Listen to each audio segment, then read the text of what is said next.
पिता जो बच्चों में अपनी जिंदगी देखते हैं, उसकी मुस्कुराहट ही पिता की पूरी जिंदगी होती है। उसके आगे कोई मुसीबत आती है तो खुद खड़ा हो जाता है, लेकिन जब पिता को बच्चों का सहारा चाहिए होता है तो शायद वीडियो कॉल पर ही अंतिम संस्कार देखा जाता है। 74 साल के शिवचरण 3 बेटियों के पिता थे।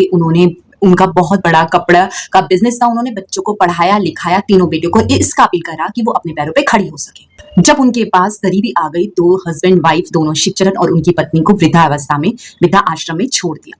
कुछ दिनों बाद शिवचरण जी की जो वाइफ थी उनकी डेथ हो जाती है। उसके बाद वो अकेले पड़ जाते हैं। थोड़ा बहुत बेटियों से बातचीत हो जाती थी, लेकिन उनके अंतिम समय में बेटियों ने उनसे बात तक नहीं करी।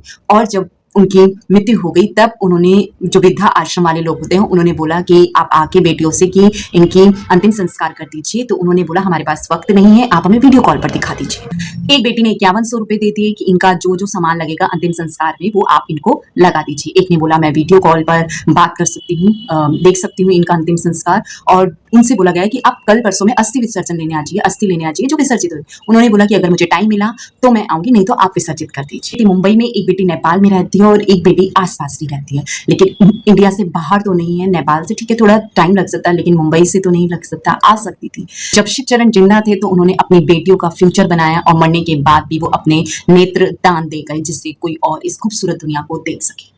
शायद इतना निर्दयी नहीं होना चाहिए कि वो अपने पिता के अंतिम संस्कार में भी ना आ सके। शायद इसी को ही कलयुग बोला गया है।